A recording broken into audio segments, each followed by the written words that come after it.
क्या आप जानते हैं कि कैपिटल मार्केट को रेगुलेट करने के लिए गवर्नमेंट ऑफ इंडिया ने 3 रेगुलेटरी अथॉरिटीज बनाई हुई हैं।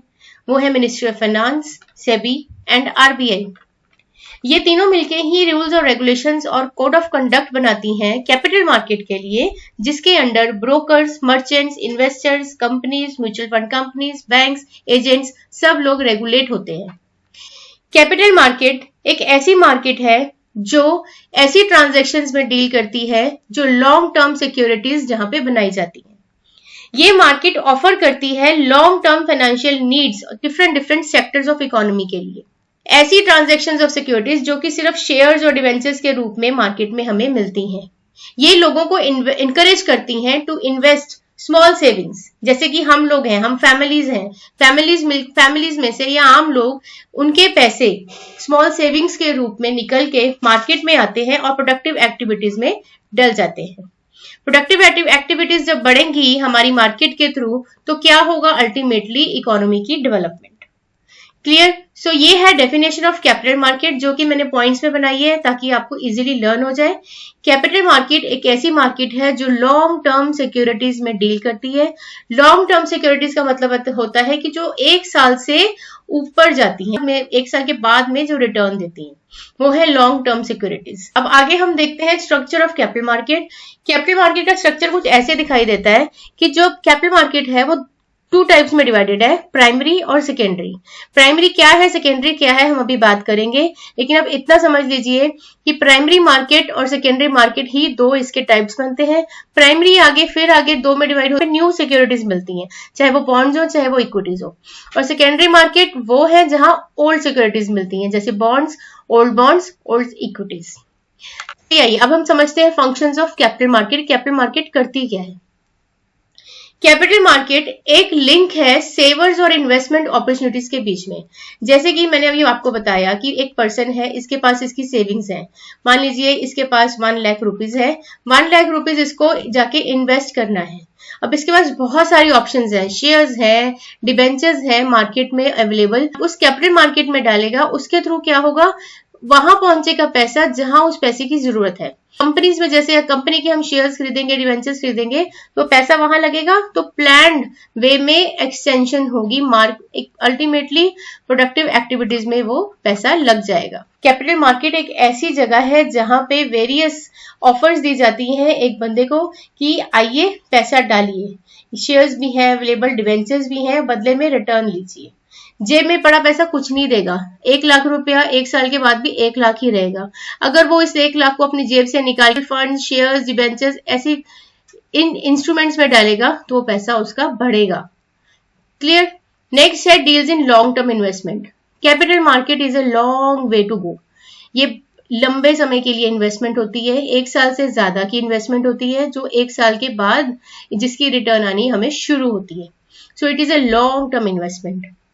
यूटिलाइजेज इंटरमीडियरीज होते हैं वो मिडिल पर्सन जो कि बीच में रह के आपके पैसे को लेकर एक प्रॉपर चैनल में डालते हैं, जैसे कि ब्रोकर्स, डिपॉजिटरी बैंक्स या फिर NSCCL या ICCL। ये ऐसी कॉर्पोरेशन लिमिटेड कंपनीज होती हैं जो आपका पैसा लेके प्रॉपर चैनल्स में डाल देती हैं और बदले में आपको रिटर्न कमा के देती हैं। डोमिनेंट ऑफ कैपिटल फॉर्मेशन, आपका पैसा, आपकी सेविंग्स बैंक में जाए, बैंक के थ्रू वो कहां जाएगा? कंपनीज में, इंफ्रास्ट्रक्चर, हाउसिंग, वेरियस प्रोजेक्ट्स, और अल्टीमेटली क्या होगी? Capital formation. कंपनीज वो पैसा कहां लगाएंगी? अपनी एक्सटेंशन में लगाएंगी, ठीक है, land, building, setting up new units, industries, infrastructure, housing projects, various projects में वो पैसा लगता है और कैपिटल फॉर्मेशन होगी। Next is government rules and regulations. जैसे कि मैंने शुरू में बताया, कैपिटल मार्केट को रेगुलेट करने वाली 3 बॉडीज है, मिनिस्ट्री ऑफ फाइनेंस, सेबी और आरबीआई। ये तीनों मिलके कैपिटल मार्केट की रूल्स एंड रेगुलेशंस को बनाते हैं, जिसके दायरे में रहकर ही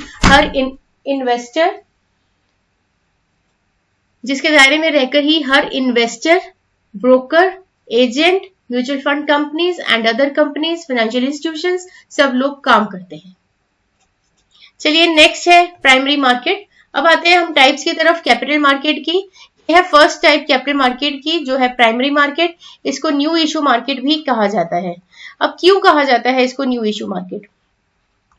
it is a new issue market. Why? Because primary market वो मार्केट है जहां पर सबसे पहले शेयर इसी मार्केट में आता है, न्यू इशू आता है। कोई भी या तो एग्जिस्टिंग कंपनी होंगी अपने न्यू शेयर्स लेके आएंगी, या फिर न्यू कंपनीज, इन दोनों में से कोई भी हो, ये दोनों अपने न्यू शेयर्स अगर इशू करना चाहते हैं वो सबसे पहले प्राइमरी मार्केट में करेंगे, जिसको न्यू इशू मार्केट बोला जाता है। और इसके फीचर्स है, it is related to new issues. इसके नाम में ही है न्यू इशू मार्केट का फर्स्ट फीचर न्यू इशू, यानी आईपीओ, इनिशियल पब्लिक ऑफर। सबसे पहले पब्लिक को ऑफर दी जाती है कि आइए हमारे शेयर खरीदिए। एक तरह से डायरेक्ट इन्वेस्टमेंट हम कंपनी में डालते हैं। इसमें हम जब पैसा लेते हैं हम सीधा कंपनी से परचेज करते हैं शेयर्स या डिवेंचर्स, और पैसा हम देते हैं कंपनीज को। नो पर्टिकुलर प्लेस, कोई भी पर्टिकुलर प्लेस नहीं है प्राइमरी मार्केट की। प्राइमरी मार्केट के नाम से कोई जगह नहीं है। ये मार्केट जो है ये ऐसी मार्केट है जो कि ऑनलाइन चलती है। क्लियर? आगे है, it has various methods of float capital. अब देखिए कैपिटल यानी पैसा बहने का, पैसा आने का कई मेथड है। सबसे पहला तरीका है पब्लिक इशू। पब्लिक इशू का मतलब IPO, initial public offer. Company prospectus issue करती है और जनरल पब्लिक को इनवाइट करती है कि आइए हमारे शेयर्स या डिवेंचर्स खरीदिए, और मार्केट से पैसा इकट्ठा करती है। क्लियर? सो ये है आईपीओ, जिसमें जनरल पब्लिक को इनवाइट किया जाता है, आम लोगों को, पैसा डालिए, शेयर खरीदिए। ठीक है जी, आगे चलते हैं offer for sale. Offer for sale में क्या होता है? New securities offer for sale पे लगती हैं। इंटरमीडियरीज, जनरली जो फर्म्स होती हैं, स्टॉक ब्रोकर्स, बड़ी बड़ी फर्म्स होती हैं स्टॉक ब्रोकिंग जो करती हैं, उनको दी जाती है offer for sale at a fixed price. एक ऐसे प्राइस पे ऑफर की जाती है कि सिर्फ ये, अब ये देखिए, अब ये जनरल पब्लिक को नहीं है, ये ऑफर है बड़े बड़े ब्रोकर्स के बीच में। ब्रोकर्स को, इंटरमीडियरीज को, ऐसी कंपनीज को जो कि इंटरमीडियरिंग का काम करती हैं, ठीक है, एजेंट्स का काम करती हैं, उनको पहले ये सेल पे, फ्रेश इशू को ऑफर फॉर सेल पे लगाती है कि आप लोग आके पहले खरीद लीजिए। फिर वो लोग क्या करते हैं, इनके शेयर्स को फिक्स प्राइस पे खरीद के आगे रीसेल करते हैं। रीसेल करने के लिए उनको सेकेंडरी मार्केट में जाना पड़ता है। हम लोगों तक वो पहुंचता है ये वाला शेयर सेकेंडरी मार्केट के थ्रू, यानी रीसेल में। तो ये फर्क है दोनों में। पब्लिक इश्यू जो है वो जनरल पब्लिक को दिया जाता है, लेकिन offer for sale is not for general public, it is for the big firms like brokers. Next is private placement. Private placement क्या है? प्राइवेट प्लेसमेंट का मतलब कंपनीज जो है अपनी सिक्योरिटीज बेचती हैं to the big financial institutions और brokers instead of selling them to general public. इसमें भी, प्राइवेट प्लेसमेंट में भी यही होता है कि पहले तो बड़ी बड़ी कंपनीज को ऑफर दी जाती है कि आप हमारे शेयर्स खरीद लीजिए, जो प्राइवेट प्लेसमेंट होती है। ठीक है, in turn sell the securities to the selected clients at higher price. इसमें हायर प्राइस पे भी बेची जाती हैं अपनी सिक्योरिटीज। सबसे पहले बिडिंग लगा के बड़े प्राइस पे बेच देती है, उसके बाद ये लोग क्या करते हैं, मार्केट में जाके फिर इसको रीसेल करते हैं। ये एक तरह से चीपर मेथड होता है फंड रेज करने का। एज पब्लिक इशू जो है वो बहुत महंगा पड़ता है, आईपीओ वो कंपनीज को बहुत कॉस्ट करता है, लेकिन इसकी कॉस्ट ऑफ ट्रांजेक्शन कम रहती है। Next is right issue. Right issue एक ऐसा इशू है जिसमें कंपनीज, अब देखिए ये पिक्चर क्यों बनाई है, ताकि आपके दिमाग में एक इमेज रहे कि वो पिक्चर राइट इशू थी, जिसमें क्या है, ये लोग क्या होने, existing share holders. Existing share holder यानी फॉर एग्जाम्पल मैं हूं, मेरे पास एक कंपनी है XYZ, इसके मैं शेयर होल्डर हूं, ऑलरेडी मेरे पास 100 शेयर्स हैं इस कंपनी के। ठीक है, अब ये XYZ कंपनी जो है फिर से राइट इशू में जा रही है, मींस इसका मतलब ये है ये न्यू शेयर इशू करने वाली है। ठीक है, लेकिन जो ऑलरेडी शेयर्स लेके बैठे हैं, जैसे मैं A हूं, मेरे पास ऑलरेडी शेयर्स हैं, इसी तरह मेरे साथ और भी लोग हैं, B है, C है, तो ये क्या करेंगे, कंपनी क्या करेगी, कंपनी ABC को ऑफर देगी कि आप लोग हमारे एग्जिस्टिंग शेयर होल्डर्स हो, आप लोगों को हम ऑफर देते हैं कि आप 100 के बदले, मान लो ये 5 शेयर्स इशू कर रहे हैं, ठीक है, 100 के बदले 5 शेयर इशू करने की ऑफर दे रहे हैं कि आपको हम पहले ऑफर देते हैं, आपको हमारी कंपनी के 5 शेयर्स और नए मिल जाएंगे ईच पर्सन। ठीक है, 5 शेयर्स आपको मिलेंगे। अब ये मेरी मर्जी है, यानी ए की मर्जी है कि वो उस ऑफर को एक्सेप्ट करे ना करे। कई बार ये डिस्काउंट पे भी इशू हो जाते हैं, तो हम लोगों को फायदा। अगर ए को लगेगा कि कंपनी जो है प्रॉफिट में है, डिविडेंड अच्छा देती है, तो then it will accept the 5 जो इनको शेयर्स मिल रहे हैं। तो ये है राइट इशू कि कंपनी जनरल पब्लिक के पास जाने से पहले एग्जिस्टिंग शेयर होल्डर को एक मेल करती है कि आपको राइट इशू मिल रहा है, if you accept this and buy this. तो इस तरह से क्या होता है, इनकी भी कॉस्ट ऑफ ट्रांजेक्शन कम हो जाती है, ठीक है, और एग्जिस्टिंग शेयर होल्डर्स खुश भी हो जाते हैं कि हमें ऑफर दी गई है पहले। नेक्स्ट है electronic initial public issue, internet या फिर वाया ऑनलाइन मोड से ही होता है। क्लियर, इसमें ये नहीं कि कोई जगह है कोई जहां जाना पड़ता हो इनिशियल पब्लिक ऑफर आईपीओस के लिए।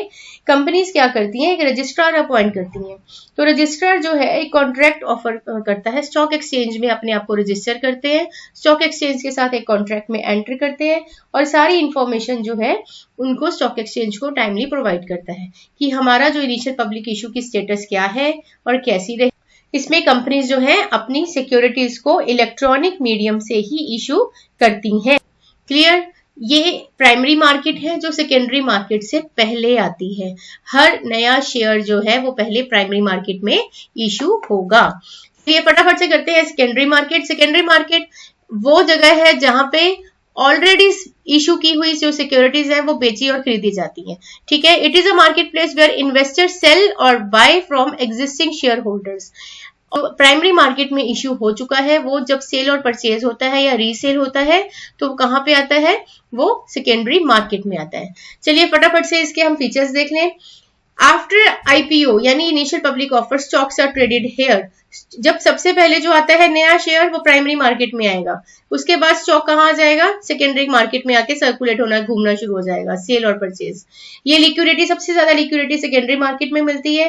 किसी भी टाइम आकर हम शेयर को खरीद सकते हैं, किसी भी टाइम हम बेच सकते हैं, कभी भी हम पैसा निकाल सकते हैं। कम्स आफ्टर प्राइमरी, ये हमेशा प्राइमरी मार्केट के बाद में आती है। इसकी एक पर्टिकुलर प्लेस है, कौन सी है, इसकी प्लेस है stock exchange, over the counter exchange markets, जैसे कि फॉरेक्स।